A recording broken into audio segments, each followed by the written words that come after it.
Bismillahirrahmanirrahim, të nderuar dëgjues të Radios Fatih. Ja ku gjendemi përsëri së bashku në këtë vit me bisedat e Ramazanit në frekuencat e Radios Fatih, Radios së Bashkisë Islame në Malin e Zi, ku kemi të ftuar sot në emisionin ton Hoxhën nga Ulqini, Suad Efendi Okoshaten, njëkohësisht edhe sekretari i Mezhlisit të Bashkisë Islame në Ulqin. Hoxhë, mirë se erdhët. Faleminderit, mirë se u gjej. Me qenë se jemi në këtë muaj të begatë të Ramazanit, çdo kush nga ne dëshiron që të marrë njohuri dhe të përsërisë ata njohuri të cilat i kemi për muajin e begatë të Ramazanit, por dhe për fenë tonë islame të bukur. Me qenë se muaji i begatë të Ramazanit është edhe një mirësi nga Allahu xhaleshanuhu që ne çdo vit të tregojmë fetarizmin tonë, por dhe të përsërisim njohuritë tona rreth fesë sonë të bukur. Me qenë se jemi në agjerim dhe në Ramazan, veçoritë e agjerimit, cilësitë që ndjehet në këtë muaj të begatë të Ramazanit, të besimtarët, si ndikojnë ata? Bismillahirrahmanirrahim. Së parit i përshëndes të gjithë dëgjuesit e Radios Fatih dhe i uroj këtë muaj të begatë të Ramazanit dhe lut Allahun xhaleshanuhu që agjerimi të përcjellin agjerimin me një lehtësim edhe në fund Allahu xhaleshanuhu t'ia pranojë agjerimin gjithë secilit musliman. Normalisht se Ramazani në shumë literaturë haset si pranverë e shpirtave të besimtarëve. Tash nëse e kthim në aspektin e dynjas, na e dim se pranvera simbolizon një gjallërim pas një të më them ashtu, pas një natyre të vyshkur, dhe në këtë formë edhe Ramazani vjen jo për t'i ringjallur në mënyrë të plot besimtarët, por sado për të fut një freski, një motiv që të vazhdojnë pastaj me punë të mira, me një jetë që është Allahu i kënaqur me besimtarin edhe pas muajit të Ramazanit. Pra kemi disa segmente të cilat e përcjellin këtë muaj dhe të cilat janë faktikisht një farë si mbështetje apo si nxitje që pas Ramazanit inshallah të jemi më të fortë edhe më me dinjitoz të përmbahemi asaj që kërkon Allahu xhaleshanuhu prej nesh. Me qenë se ky muaj i begatë, siç e thamë, është edhe një freskim, një pranverë, shohim që në xhamia në kohën mbas Ramazanit ose para Ramazanit, frekuentimi i tyre në kohët e namazit është më i pakët, kurse në kohët e namazit në muajt e begatë të Ramazanit është si një pranverë për shpirtat tonë që dëshirojmë që kjo pranverë të vazhdojë përsëri edhe pas muajit të begatë të Ramazanit. Por shife, në përgjithësi të gjithë besimtarët duhet ta kuptojnë se asnjë ibadet në Islam nuk merret me një eufori, me një, domethënë, shpejtësi, edhe jo me një sezonalitet, themi ashtu. Nuk është hak ndaj trupit në vetë dhe ndaj besimit vetë që njeriu në Ramazan, do të thotë vetëm në Ramazan, t'i përkushtohet të gjitha ibadeteve për një herë, për shembull, edhe të agjeroj, edhe të falit namaz, edhe të jap sadaka, edhe të bëj vizita, edhe të shpërdaj, si më thënë, një mirësi, kurse para ose pas Ramazanit të jetë i privuar nga këto dukuri. Ramazani thjesht vetëm se i intensifikon, i bën ata më të shumta, kurse besimtari duhet të jetë domethënë vigjilent se këtë lloj veprash nuk duhet me i lënë asnjëherë, as para Ramazanit, as mas Ramazanit. Andaj duhet me qenë, si më thënë, të kujdesshëm edhe mos me marrë Ramazanin kështu, si më thënë, me një vrull të madh, aman a thu se çfarë po ndodh në Ramazan, dhe domethënë pastaj pas Ramazanit për një herë do të thotë me i lënë shumicën e atyre veprave të mira, sepse thjesht lules, edhe pse nga një herë i qesim pleh edhe majmë ma mirë, gjatë ditëve tjera i qesim ka pak ujë sa me majtë të freskët. Edhe njeriu besimin do të me majtë në atë formë. Ramazani është e ushqimi kryesor që i vjen në shpirtit të njeriut, e pastaj duhet ngadal me ujit edhe me punë tjera jashtë Ramazanit. Kjo ishte një këshill e mirë dhe një shpjegim i bukur për të gjithë ata të cilët mund ta kuptojnë në një mënyrë më të bukur agjerimin, ibadetet në këtë muaj, por ibadetet që duhet të vazhdojnë edhe pas muajit tjetër për të mbajtur veçorinë dhe formën e tyre. Shohim se edhe muaji Ramazan e ka fituar veçorinë e tij nga që është zbritur Kur'ani, por do të kalojmë pastaj edhe të veçoria tjetër që Mekka dhe Medina është e shenjtë për arsye se gjendet Qabja, por edhe Medina për arsye se pejgamberi jon i dashur ka jetuar dhe ka vazhduar jetën e tij deri në fund të jetës në Medinë. Duke filluar me Kur'anin, pastaj dëshirojmë që të kalojmë në Mekë dhe Medinë, ku e dim sepse shpeshtimi edhe umrat janë në këtë muaj të begatë të Ramazanit të shpeshtuara, por të shohim edhe çfarë thot Islami për umrën e muajit të Ramazanit. Do të ishte temë që kërkon ndoshta një emision të veçantë veç për atë, por ne nga që po flasim për Ramazanin dhe një prej ibadeteve përcjellëse që është në Ramazan është umra që e përmendet, për të cilën pejgamberi alayhis salam ka thënë se ku ja mundson Allahu xhaleshanuhu me bë umre në Ramazan, do ta kenë sevapin sikur ta ketë kryer haxhin me mu. Ne e dim se sa të gëzuar edhe sa fatlum kanë qenë përafërsisht një 120.000 sahabe kur kanë qenë në Haxhillykun me Muhamedit alayhis salam, domethënë një disa muaj para se ai ndron jetë, dhe ka qenë një motivim i fortë, domethënë aja prezenca me Muhamedit alayhis salam në Haxh. Të gjithë e dim atë hutben lamtomirëse të cilët e ka marrë Muhamedi alayhis salam në ditën e Arefatit, një herë që e ka kryer Haxhin. Andaj mendoj se ku ja bën Zoti të mundshme me shku në umre në gjatë Ramazanit, është një mirësi shumë e madhe. Por se, domethënë, sigurisht kjo është një këshill nga unë që të gjithë ata të cilët e marrin këtë vendim që me shku në umre në Ramazan, duhet të jenë të vetëdijshëm pra se shumicën e kohës që do të jenë atje duhet ta kalojnë domethënë në ibadet, duke vëllu prej agjërimit dhe domethënë frekuentimit të shpeshtë të xhamisë, teravive, namazit të natës etj, të cilat ndoshta nuk i lajnë edhe hapësinë shumë njerëzve për me bë aktivitete të tjera, të cilat shembull gjatë kryerjes së umres jashtë Ramazanit eventualisht edhe mund t'i kenë. Andaj duhet të mundohen të jetë vetëdijshëm, pra që t'ia vënë vetes një detyrë, e cila është ajo. Çdo kush e din për veti. Domethënë, kur të kthehet prej umres, le t'i tregoj vetes, të flas me vetveten e vet, edhe t'i thoj vetes një këtë segment të jetës e kam përmirësu, në krahasim me atë para se kam shku. Që mos tjetë aja thjesht vetëm ai motivi imagjinar i sevapeve, sepse shpërblimi që arrihet atje është shpërblim, por nuk i shlyen disa borxhe tjera të cilat ekzistojnë në jetën e përditshme. Për shembull, edhe pse një namaz që njeriu e fal në Qabe e ka vlerën e 100.000 namazeve në xhamia tjera, ajo nuk e ka kuptimin se tash, domethënë, nëse e fal një namaz në Qabe, kur të kthehesh në shtëpi, edhe një 100.000 namaze je shlyme, atë s'ke nevojë me i fal më. Por shpërblimin tek i Madhi Zot do ta kesh të shumëfishuar me aq sa është thënë.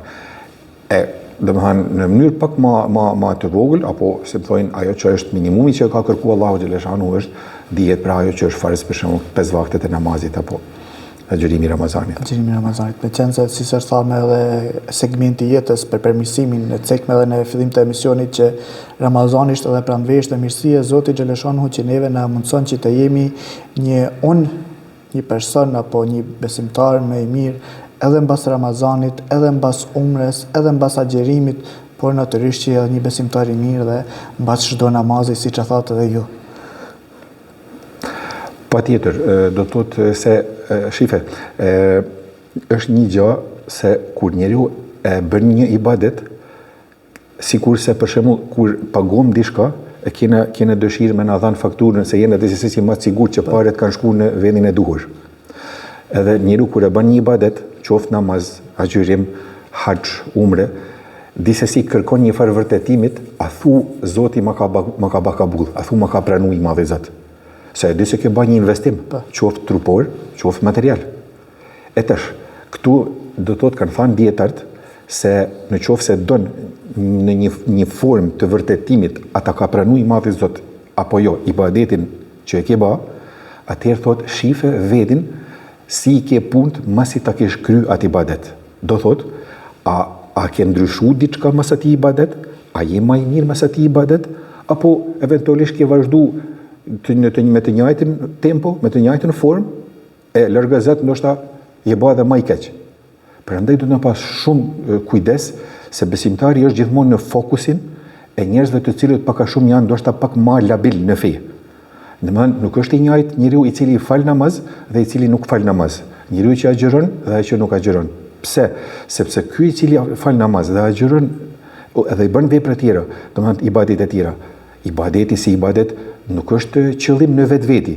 Mu fal edhe e kryva namazin, pa agjeroj e kryva agjerimin. Jo, la'allakum tattaqun. Kjo është qëllimi i gjithë ibadeteve, që njeriu me qenë më i devotshëm, më i mirë, domethënë më i buzëqeshur, më i afërt me njerëz, domethënë mu reflektu namazi i njeriu në jetën e përditshme. Jo formë mekanike, por formë edhe mekanike, por edhe përmbajtësore. Që njeriu, domethënë, themun ashtu me fjalorin e thjesht, me qenë i amël për njerëz. A din kur vjen një njeri edhe ke pak mërzimet e thu, shoqër si pashkon. Po kur je e kundërta, thot dikush, me zi që kam prit me i taku filanin. Kur arrin njeriu në atë fazë, atëherë ta dish se namazi, agjërimi dhe gjitha ibadetet, ata kanë qenë funksionale edhe kanë fryt dhënëse në jetën e njeriut. Me qenë se morën përgjigjen edhe një pyetje që ndoshta edhe shumë besimtarë kërkojnë, por edhe shumë besimtarë dëshirojnë që ta kenë në jetën e tyre, që ata të shohin veten e tyre pas çdo përfundimit të çdo namazi apo çdo ibadeti që ata e kryejnë, veçoria tyre e kuptume.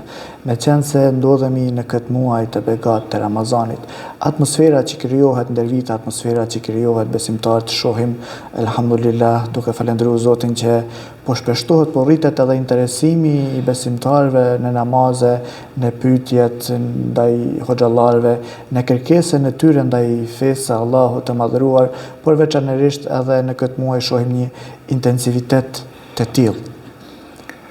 Në mënyrë generale nëse flasim, domethënë feja ka një recept.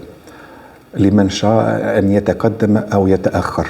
Domethënë ka njëherë përdoret në ekonomi zeroja pozitive. Në fe nuk ekziston diçka e tillë. Në fe ose kemë mbet mrapa ose kemë shku përpara.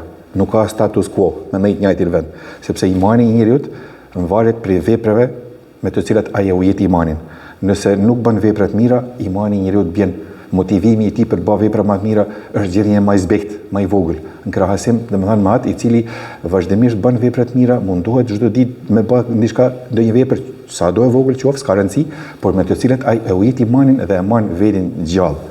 Andaj duhet të njeriu të ketë kujdes që me të vërtet mas tjetë Ramazani, domethënë sikur në aspektin e dynjas që nga që po thamë unë për shembull, po marr një shembull konkret, nga që na jena këtu prej vendit bregdetar dhe gjatë verës kena sezon edhe njerëzit lëshohen me punu një ata 2 muaj, domethënë faktikisht aq shumë punojnë sa kanë shumë pak kohë për sena tjera përveç punës. E tash mas ta marrim edhe ne, domethënë muajin e Ramazanit në atë formë që 100% i përkushtohemi Ramazanit, kurse domethënë jashtë Ramazanit pastaj të mesim domethënë t'i lam fare ato punë, domethënë të cilat janë përcjellse edhe që na sjellin mirësi, edhe na sjellin domethënë lumturi, se nuk ka dyshim se të gjithë ne përmes besimit nuk kërkojmë diçka tjetër, vetëm se të kemi një jetë më të lumtur, një jetë më të rehatshme.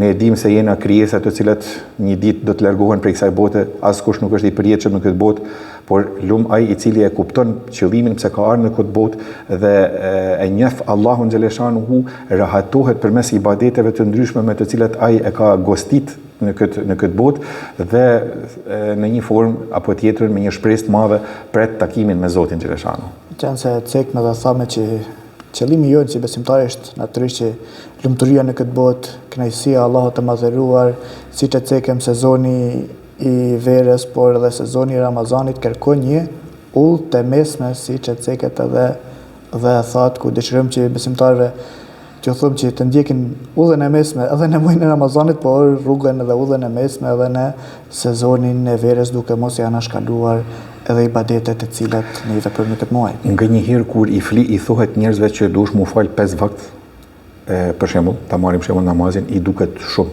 thotë pak është e tepruar. Kur flitet për ato 5 vakte, domethënë ajo që është minimale është ajo pjesë e namazit që ne i themi farz, që ka obligu i madhi Allah. Tash kush futet në namaz me gjithë shpirt, ai pastaj kërkon që atë momentin domethënë që më e kalu kohën në namaz ta shtoj. Pastaj ja vendos vetes një pyetje, thot, në gja, unë përveç këtij farzit, a bon me falë edhe diçka tjetër ma përveç? Po. Atëherë kur ti referohemi, domethënë, fikut, shohim se Muhamedi alayhis salam çdo farz e ka përcjell edhe me sunete. Pra, ajo minimale duhet të jetë se s'ban.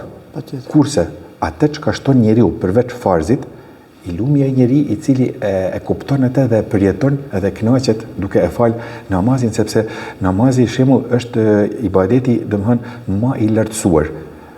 Imagjinoni tash njeriu i cili rrin në formën vertikale, pra e ka kokën domethënë më të lartën, trunin, kurse zemrën e ka pak më poshtë. Dhe Allahu xhaleshanuhu në surën Alaq, që fillon me ato 5 ajetet e para që përmende kur është shpall Kur'ani, fare në fund të kësaj sure, ajeti i fundit i kësaj sure thot wasjud waqtarib, bëj sejdë dhe afroju Allahut. Imagjinoje, subhanallah. Okej, pajtohen nëse me shumë vepra njeriu i afrohet Allahut, por si i afrohet me sejdë nuk i afrohet më. Pse tash? Shikoje, ti tash thamë se truni është më lart se zemra. Në moment që njeriu bën në sejdë, atëherë kanë ndru pozitat. Truri, që është gjaja më vlefshme ke njeriu, ka rënë në tokë, është më poshtë, zemra është ngrit më lart. Pra vetëm kështu mahet në kontroll, domethënë truri e ushqen zemrën, zemra domethënë e ushqen trurit dhe kështu bëhet një balans në jetën e njerëzit. Mashallah, një këshill e bukur për besimtarët, një këshill që në këtë muaj të begat të Ramazanit por i ofrojmë edhe ne si Radio Fatih për ndëgjuesit dhe për ndjekësit tonë në hoxhallar me tema, në bisedat të cilat i kemi, dhe kjo bisedë ishte shumë e këndshme për ne duke e ditur se çdo gjë i vjen edhe fundi dhe emisionit tonë i vjen fundi me minutat e caktuara të cilat i kemi në dispozicion në gjuhën shqipe në emisionin tonë. Bisedat e Ramazanit kishim edhe një pyetje të fundit, kjo do të jetë pyetje këshill për të gjithë ata të cilët ndjekin Radion Fatih. Unë i këshilloj të gjithë besimtarët që të shfrytëzojnë muajin e Ramazanit maksimalisht me të gjitha detalet e tija.